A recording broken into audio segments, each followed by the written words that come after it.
የምስጋና የኃይልና የታምራት ኮንፈረንስ በደቡብ አፍሪካ የፓልመሪች ወንጌል አማኞች ቤተክርስቲያን የህንፃ ምርቃትን በማስመልከት የተዘጋጀ ልዩ መንፈሳዊ ድግስ ጌታ በኃይል የሚገለጥበት የታሰሩ የሚፈቱበትና የምስጋና መስዋዕት የሚቀርብበት ታላቅ ጉባኤ ተዘጋጅቶ ይጠብቆታል።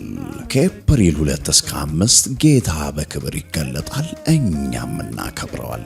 በእነዚህ የክብር ቀናት በቃልና በዝማሬ የሚያገለግሉን አገልጋዮች ቢሾፕ ተገኝ ከደቡብ አፍሪካ፣ ነብይ ዳጊ ከኢትዮጵያ፣ ነብይ ዮሴፍ ከደቡብ አፍሪካና ፓስተር ፍቅሬን ጨምሮ በቃል ያገለግሉናል።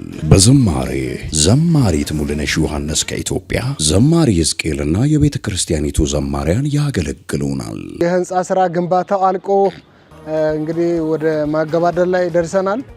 በተለይ ጆሃንስበርግ አካባቢ ያላችሁ በሙሉ ማለት ነው። በተለይ ለኢትዮጵያውያን እግዚአብሔር ትልቅ ድል ሰጥቶናል፣ ስኬት ሰጥቶናልና ሙስሊምም ኦርቶዶክስም በሌላም ሃይማኖት ያላችሁ እግዚአብሔር እንድታመሰግኑ በአክብሮት ተጋብዛችኋል። ይህ የበረከት ግብዣ ለእናንተ ነው፣ እንዳያመልጡ።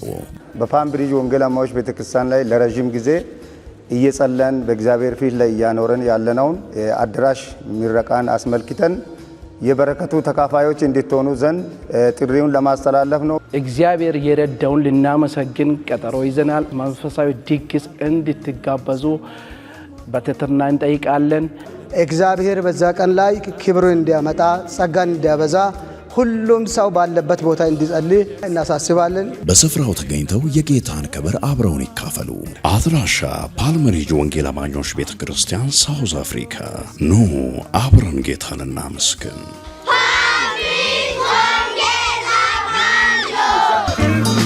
የዛሬው ቀኑ ደስ ይላል፣ ልናመሰግን መጥተናል።